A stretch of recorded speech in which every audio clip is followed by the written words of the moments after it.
Welcome to today's chronological reading of the Word. I'm glad you're here. As you listen today, stay focused and ask God what He wants to show you, not just for your life, but for your marriage as well. Here's your chronological reading for today. Your chronological reading for today comes from Zephaniah chapters 1 to 3. Here's today's thought of the day. God's correction is not rejection. It is preparation for restoration. Here's what you'll see in today's reading. Zephaniah chapters 1 to 3 is intense. It speaks of judgment, exposure, and accountability. But it does not end in destruction. It ends in hope. In Zephaniah chapter 1, God confronts complacency. The people had grown spiritually indifferent. They were not openly rebellious. They were comfortably passive. They believed God would neither act nor intervene. Zephaniah exposes that lie. God sees, God cares, and God will respond. In Zephaniah chapter 2, God calls for humility. Seek the Lord, seek righteousness, seek humility. Before judgment falls, God offers invitation. Correction is not the first desire. Repentance is. In Zephaniah chapter 3, we see both sides clearly. God rebukes leaders who have corrupted justice and truth. But then the tone shifts dramatically. God promises to purify lips, restore worship, remove shame, and dwell among His people again. And then comes one of the most beautiful verses in all of Scripture. The Lord your God is in your midst, a mighty one who will save. He will rejoice over you with gladness. He will quiet you by His love. He will exult over you with loud singing. God disciplines, but He also delights. He corrects, but He also restores. He refines, but He also rejoices. Zephaniah teaches us this truth. God purifies what He plans to stay close to. Now let's talk about the marriage application. Complacency is one of the quietest threats to marriage. It doesn't shout. It drifts. Complacency looks like settling for emotional distance, ignoring small tensions, assuming things are good enough, stopping intentional spiritual leadership. God does not correct because He wants distance. He corrects because He wants closeness. A husband who seeks humility, invites God to search his heart, addresses issues before they grow, repents quickly instead of defending, refuses to drift spiritually. Your wife doesn't need a man who is comfortable. She needs a man who stays awake, humble, and engaged. When God refines a husband, pride softens, love deepens, connection strengthens, peace increases. Correction is not the end of the story. It is the beginning of renewal. Now let's listen to today's reading of the Word. Zephaniah chapter 1. This is the word of the Lord that came to Zephaniah, son of Cushai, the son of Gedaliah, the son of Amariah, the son of Hezekiah, in the days of Josiah, son of Ammon, king of Judah. I will completely sweep away everything from the face of the earth, declares the Lord. I will sweep away man and beast. I will sweep away the birds of the air, and the fish of the sea, and the idols with their wicked worshippers. I will cut off mankind from the face of the earth, declares the Lord. I will stretch out my hand against Judah and against all who dwell in Jerusalem. I will cut off from this place every remnant of Baal, the names of the idolatrous and pagan priests, those who bow on the rooftops to worship the host of heaven, those who bow down and swear by the Lord but also swear by Milcom, and those who turn back from following the Lord, neither seeking the Lord nor inquiring of Him. Be silent in the presence of the Lord God, for the day of the Lord is near. Indeed, the Lord has prepared a sacrifice. He has consecrated His guests. On the day of the Lord's sacrifice I will punish the princes, the sons of the king, and all who are dressed in foreign apparel. On that day I will punish all who leap over the threshold, who fill the house of their master with violence and deceit. On that day, declares the Lord, a cry will go up from the fish gate, a wail from the second district, and a loud crashing from the hills.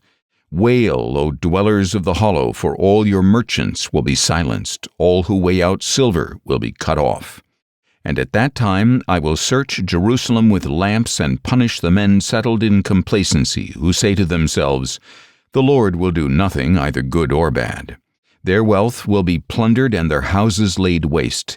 They will build houses but not inhabit them, and plant vineyards but never drink their wine.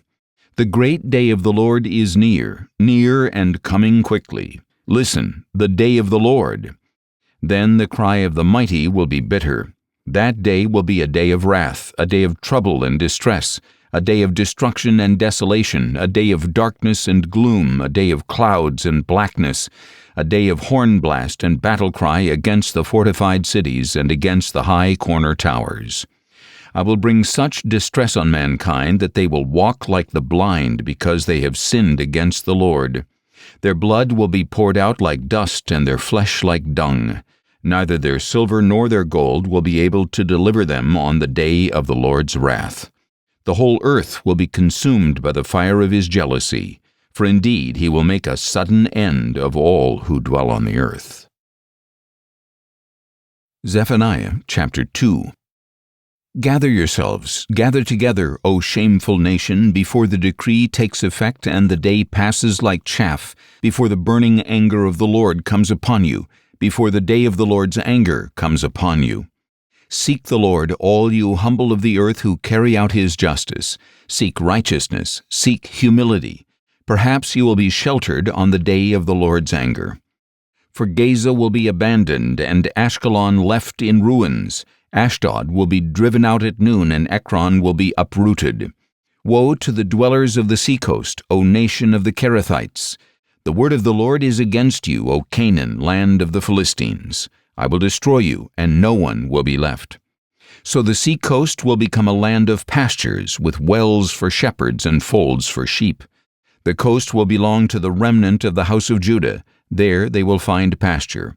They will lie down in the evening among the houses of Ashkelon, for the Lord their God will attend to them and restore their captives. I have heard the reproach of Moab and the insults of the Ammonites, who have taunted my people and threatened their borders. Therefore, as surely as I live, declares the Lord of hosts, the God of Israel, surely Moab will be like Sodom and the Ammonites like Gomorrah, a place of weeds and salt pits, a perpetual wasteland. The remnant of my people will plunder them, the remainder of my nation will dispossess them.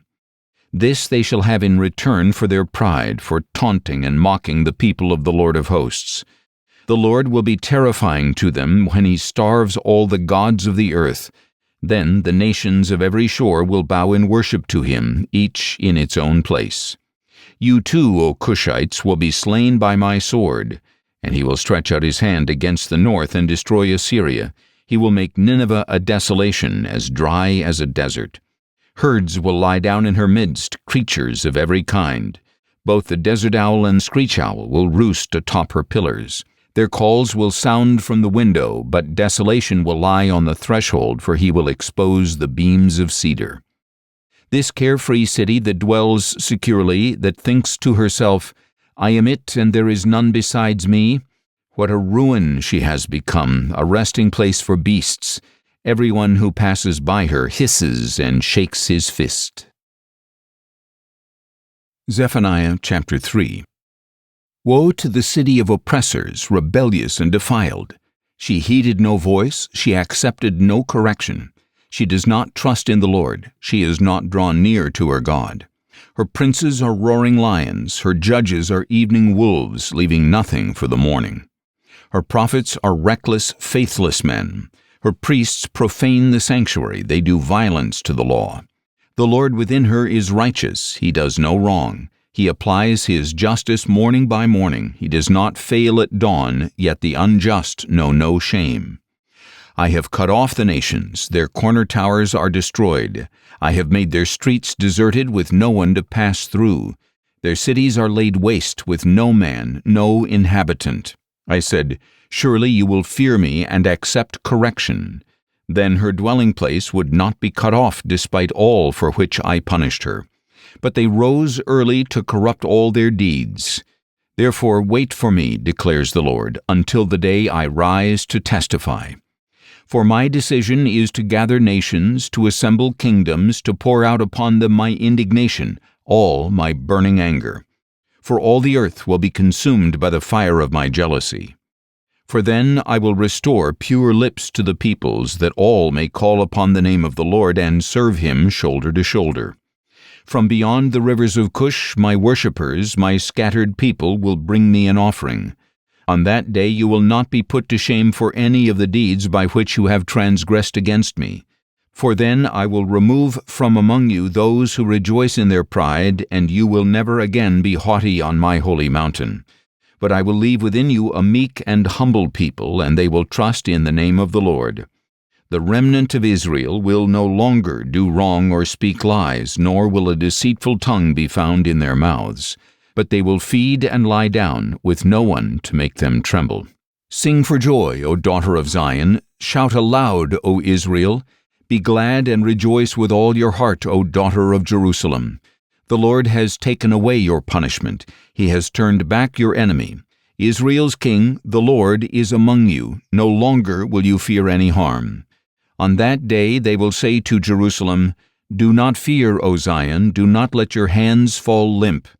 The Lord your God is among you. He is mighty to save. He will rejoice over you with gladness. He will quiet you with his love. He will rejoice over you with singing. I will gather those among you who grieve over the appointed feasts, so that you will no longer suffer reproach. Behold, at that time I will deal with all who afflict you. I will save the lame and gather the scattered, and I will appoint praise and fame for the disgraced throughout the earth. At that time I will bring you in. Yes, at that time I will gather you. For I will give you fame and praise among all the peoples of the earth when I restore your captives before your very eyes, says the Lord. Thanks for listening to the daily chronological reading of the Word. Please subscribe to the channel if you'd like to follow along every day. Use the link in the description to get notified to listen daily. And you can also visit our website each day for the link to the daily reading. God bless and stay on mission.